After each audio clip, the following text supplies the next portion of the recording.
Assalamualaikum warahmatullahi wabarakatuh. Nama saya Muhammad Lutfi Ziki Mutakin. Sekarang tanggal 25 Oktober tahun 2020. Di sini saya akan membawakan materi tentang Entity Relationship Diagram dalam pelajaran basis data. Lalu kita langsung saja, apa itu IRD? Nah, IRD dalam bahasa Indonesia diagram relasi antar entitas. Oke, ini dalam bahasa Inggrisnya ya. IRD dapat diartikan sebuah model yang mengatur hubungan antar entitas di mana entitas satu dengan yang lain tidak dapat dipisahkan. Ya. Entitas yang dimaksud dalam hal ini adalah table ya. Nah, database sendiri merupakan sekumpulan table khususnya untuk SQL. Lalu fungsi IRD itu gambaran umum untuk sistem yang akan dibuat khususnya para developer.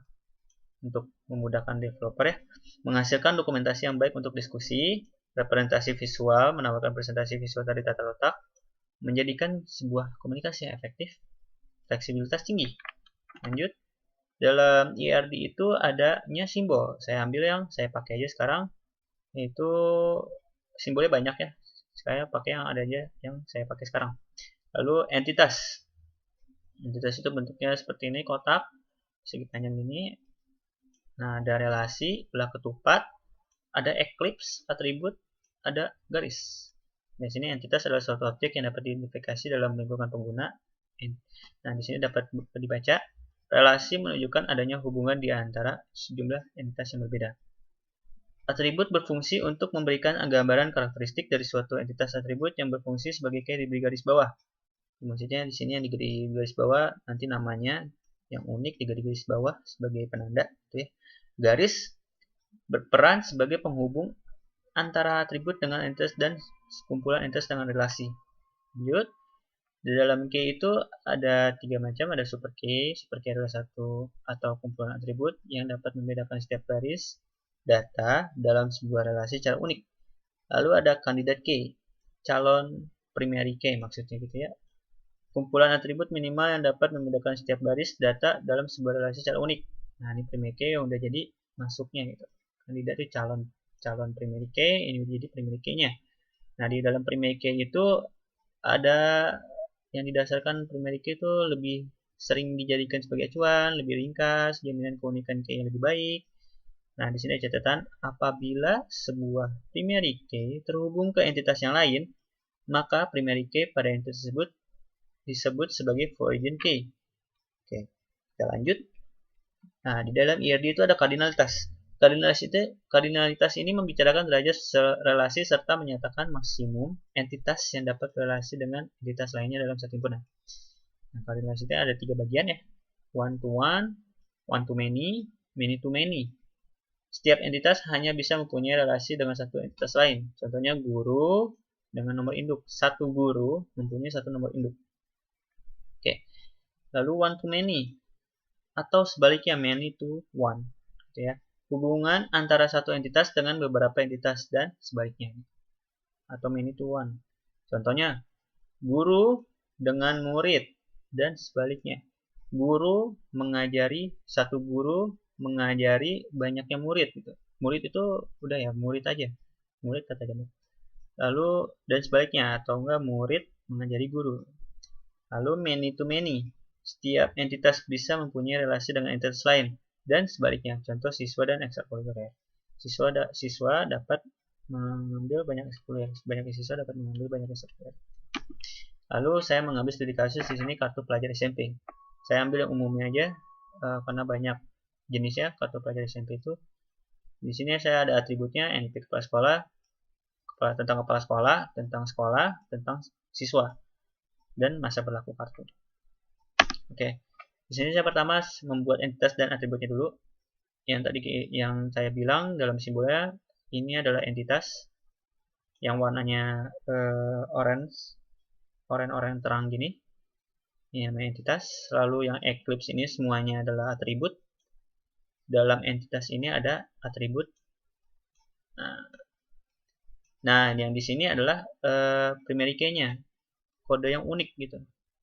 Yang di garis bawahi yang warna merah ini.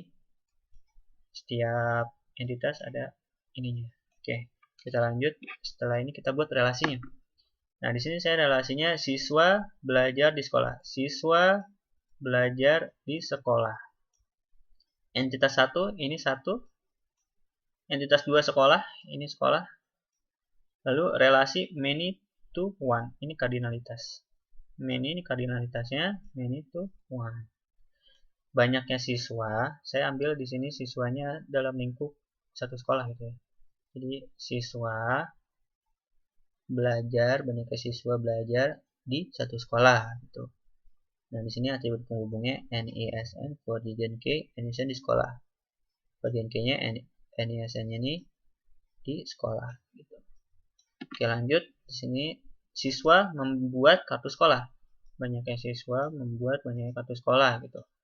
Entitas 1 ini, entitas 2 ini relasi many to many. Ini koordinatnya many to many. Relasinya itu ini ya. Ini sebagai penghubung. Lalu atribut penghubung NISN, NIEP, origin K, NISN, NIEP di siswa membuat kartu sekolah. Ini origin K-nya. Oke, lanjut. Kepala sekolah mengepali sekolah. Nah, satu kepala sekolah mengepali satu sekolah. Kalau 2 ribet nanti.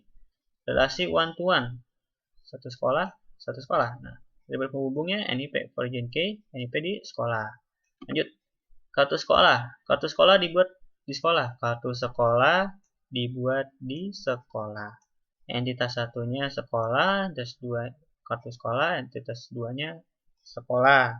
Relasi many to one. Banyaknya kartu dibuat di satu sekolah. Kalau di banyaknya sekolah bingung.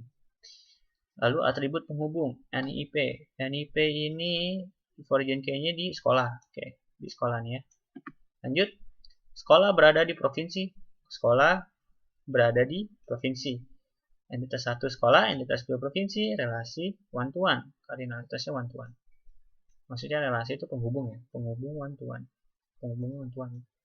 Nah, atribut penghubung kode pos origin K, kode pos di provinsi.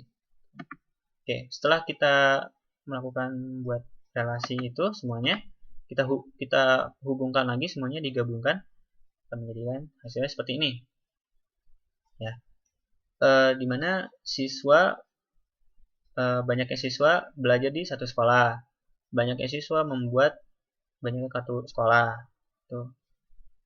Nah, di sini langsung sekolah, satu sekolah dibuat kartu sekolah, banyaknya kartu sekolah dibuat di sekolah gitu ya, kebalik. Lalu kepala sekolah mengepalai satu sekolah. Nah, satu sekolah berada di satu provinsi. Tuh. Setelah semuanya kardinalitasnya digabung, yang tadi akan menghasilkan seperti ini. Gabung lagi. Oke, sekian saja itu materi tentang IRD. Saya undur diri, terima kasih banyak. Maaf apabila ada salah kata. Saya akhiri. Wassalamualaikum warahmatullahi wabarakatuh. Semoga kita semua sukses. Amin.